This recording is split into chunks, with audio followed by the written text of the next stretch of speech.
Live news, खबर तो पक्की है। नमस्कार, मैं शंभू कुमार, मैं भी कुर्जी में हूं और नीलेश मुखिया को लेकर के हम लोग कट टू कट अपडेट दिखाते रहते हैं। 31 जुलाई को उनके ऑफिस के सामने ही अपराधियों ने गोली चलाई थी, लेकिन 31 जुलाई के बाद हम देखें अगस्त, सितंबर, अक्टूबर 3 महीना बीत चुका है। शूटर जो है उसी समय तकरीबन 8-10 दिन के अंदर में शूटर पकड़ा गया, लेकिन जो मुख्य आरोपी है पप्पू, धप्पू और गोरख राय, अभी तक वो अपराधी नहीं पकड़े गए। उसी सिलसिले में हम बात कर रहे हैं, सुचित्रा मैम हैं, उनसे बात कर रहे हैं कि मामला क्या है कि 3 महीना बीतने के बाद भी अभी तक मेन अपराधी है वो अभी पुलिस के शिकंजे में नहीं है। देखिए, अब तो देखने पर हम लोग का संतोष तो जा रहा है, क्योंकि अभी तक तो हम लोग कानून परस्त इंसान है। इन लोगों के तरह तो नहीं है कि कत्ल करते चले और साफ साफ बोल दे कि हम निर्दोष हैं, जो कि सभी ने सुना और देखा है, क्योंकि फेसबुक हर जगह चल रहा है, यूट्यूब भी चल रहा है, सब ने देखा है हम निर्दोष हैं। बार बार बताया जा रहा है उसके द्वारा कि हम निर्दोष हैं। लेकिन अब जब नाम इन लोगों का सामने आया है, उसके बाद से इन लोगों का कोई बयान नहीं किसी के सामने आ रहा है, और तब से ये लोग कूद कूद के बोल रहे थे कि हम लोग नहीं हैं, नहीं हैं, नहीं हैं। ये लोग पड़ोस में रह के इतना बड़ा हम लोग से धोखा किया और मेरे पति का जान ले लिया इतना निर्मम तरीके से। और ऊपर से वो औरत जो रजनी देवी है, वो बोलती है, गोरख राय की पत्नी बोलती है कि बहुत दर्दनाक हादसा है, ऐसा नहीं होना चाहिए था। तो इसको अंजाम किसने दिया है? तुम ही लोगों ने दिया है। और जब नाम सामने आया, और एक और बात, ये रजनी देवी जब एक बार बोली थी, सबने सुना है, बोली कि मेरे पति 10 कदम चल नहीं पाते हैं, बीमार आदमी के साथ ऐसा नहीं करना चाहिए, गलत कर रही है सुचित्रा। अब यहाँ पर सुन के लोग बताएं कि किसने किसके साथ गलत किया है। मैं पार्षद जरूर हूँ 22B की, लेकिन उससे पहले नीलेश मुखिया की पत्नी हूँ और 2 छोटे बच्चों की माँ हूँ। मेरा दुख तो इस जीवन में नहीं जाने वाला है, कभी नहीं, इस ज़िंदगी में तो दुख नहीं जाएगा। लेकिन मेरे पति को मार के अगर ये तीनों, गोरख राय, पप्पू राय, धप्पू राय, अगर इसके दिमाग में एक भी गलतफहमी ऐसी चल रही है कि मैं नीलेश मुखिया का कत्ल करके फिर से कुर्जी में आके घूम लूँगा, ये मैं बर्दाश्त नहीं करूँगी। और दूसरी बात, पुलिस प्रशासन से अभी तक हम लोग आशा लगा के रखे हुए हैं, लेकिन ये आशा भी अब टूटता नजर आ रहा है। क्यों? एक तुच्चे जैसा चोर किस्म का आदमी, मैं खुल के बोल रही हूँ, ये कोई बड़ा अपराधी नहीं, तुच्चे जैसा चोर किस्म का आदमी है, जो इतनी बड़ी पुलिस पकड़ नहीं पा रही से अभी तक हाथ खाली है पुलिस का। तो इसको क्या लोग समझेगा देख के। 3 महीने के बीतने के बाद, क्योंकि जब आप लोग प्रोटेस्ट कर रहे थे यहाँ पे, जब बारिश हो रही थी, हम प्रोटेस्ट, तो आप लोग को आश्वासन मेरे सामने दिया जा रहा था कि आप लोग घबराइए मत, आप लोग प्रोटेस्ट को खत्म कीजिए, और मुश्किल से 15 से 20 दिन में जो आरोपी है पप्पू, धप्पू, गोरख है, उसको अरेस्ट कर लिया जाएगा। उसी आश्वासन पर आप लोग ने प्रोटेस्ट को बंद कर दिया, नहीं तो यहाँ पर कुछ और हो जाता है। तो आपका ये संभावना लग रहा है? देखिए, पहले तो हम लोगों के सामने जो शूटर्स थे उसको सामने रख दिया गया, ठीक है, पकड़ा जाएगा, पकड़ा जाएगा, पकड़ा जाएगा। पिछले 3 महीनों से मैं सुन रही हूँ, लेकिन अब संतोष जा रहा है मेरे मन का, क्योंकि मैं बता दूँ, ये कोई मामूली चीज़ नहीं है। मेरा कोई सामान चोरी नहीं हुआ है, मेरा सामान कोई तोड़ा नहीं है, मेरी ज़िंदगी से जुड़ा हुआ हिस्सा मुझसे छीन लिया गया है।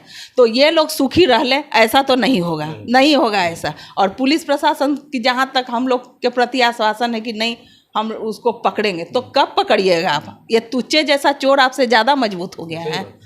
आपका इतना मतलब कि सिस्टम है, साइबर है, सब कुछ है आपके पास। पहले का जमाना तो है नहीं, पहले तो बात दब भी जाती थी। मीडिया है, सबसे बड़ा सोर्स तो मीडिया है, कोई बात छुपता नहीं है, जो भी बात है पूरी देश दुनिया सुनती है।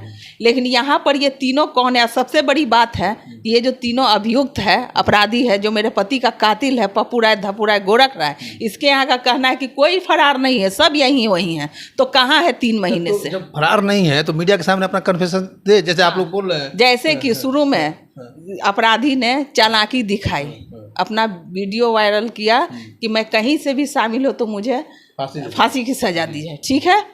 तो अपने आप को साबित कर, कोई इंसान अगर निर्दोष है तो अपने आप को साबित करने के लिए कुछ भी करता है, किसी भी हद पर जाता है। लेकिन यहाँ इसने तो खुद साबित कर दिया, चालाकी करके खुद अपने ऑफिस में, उसका जहाँ कार्यालय है पप्पू राय, धप्पू राय, गोरख राय का, वहाँ बैठ के पूरा प्लान किया गया मेरे पति को कत्ल करने के लिए। और इसने सोचा कि मैंने जिसको पैसा दिया है वो फंसे, मैं बच के निकल जाऊं। ऐसा नहीं होता है, गुनाह कभी नहीं छुपता है, गुनाह एक दिन सामने आता ही आता है, और अपने कर्मा का फल यहीं इसी धरती पर भुगतना होता है। मतलब इसी बीच में जो ऑफिस में प्लान बन रहा था कुछ दिन पहले, जो है ना, आज हो गया होगा 1 महीना, ये उदय राय की गिरफ्तारी हुई है। उदय राय आपके यहाँ भी शायद आते जाते थे, और इनसे नीलेश मुखिया से भी उनके संपर्क था, तो इनकी क्या संलिप्तता है, ये आप लोग को लग रहा है कि? देखिए, मैं पहले बता देती हूँ, मेरे पति बहुत साफ मन के थे। इनको लगता था कि सब मेरा अपना आदमी है, लेकिन कुछ ऐसे लोग इसी के जैसा गिरा हुआ लोग, जो पप्पू राय, धप्पू राय, गोरख राय है, इसी के जैसा गिरा हुआ लोग है, जो उधर भी रहता था और इनके पास भी रहता था और इन्हीं से खाता था और जीविका भी इनसे चल रहा था। लेकिन कुछ पैसों के लिए इसने मेरे पति का कत्ल करवा दिया। ये तुच्छ पैसे के लिए, मतलब पीठ में छुरा भोंकने का काम किया। कितना दिन किसको काम देता है, इसी को दे देगा। इसका काला धानी इसलिए अभी ये चल रहा है, पैसा दे के बच रहा है, लेकिन आपका तो अंत होगा ही, होता ही है, होता ही है। तो पाप इसी धरती पर मिटता है, कहीं नहीं मिटता है। और ये जो किया है वो नहीं जाएगा। मैं पहले भी बोली हूँ, मैं अभी भी बोल रही हूँ, दिल से निकला हुआ है, आज न कल मिटा ही देता है आदमी को, और ये होगा, होना है, रुकेगा नहीं। ये बताइए कि अभी तक जो पुलिस जो नाकामी दिखा रही है, उसके खिलाफ में आप लोग कुछ करने जा रहे हैं? हम लोग अभी देखिए, बात हो रही है, हम लोग मिलने भी जाएंगे मुख्यालय में, और 3 महीनों से हम लोग जो बर्दाश्त कर रहे हैं, इसी आशा पर कि नहीं, कानून के हिसाब से हम लोग को चलना है। हम लोग इन लोगों के तरह हत्यारा नहीं है कि अपने माथे पर कलंक ले किसी निर्दोष की हत्या का।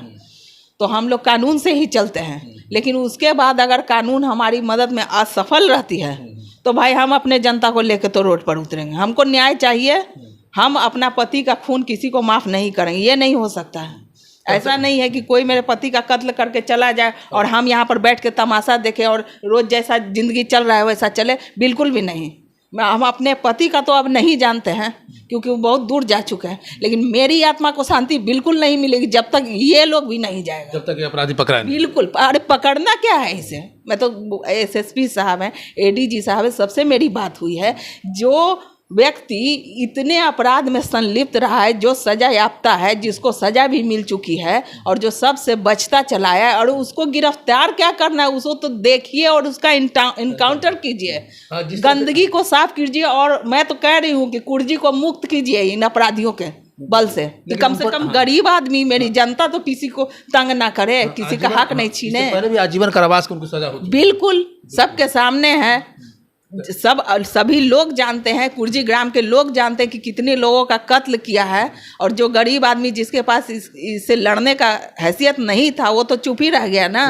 और जिसने आवाज़ उठाई है, जिसमें इसको सजा हुई है और उस सजा से ये बेल पर बचते आया है, तो ऐसा अपराधी जो सैकड़ों खून कर चुका है, उसके लिए गिरफ्तारी क्या, उसको तो सीधे इनकाउंटर कर देना चाहिए। इसमें जेल के अंदर होता तो इतनी बड़ी घटना नहीं होती, नहीं होती।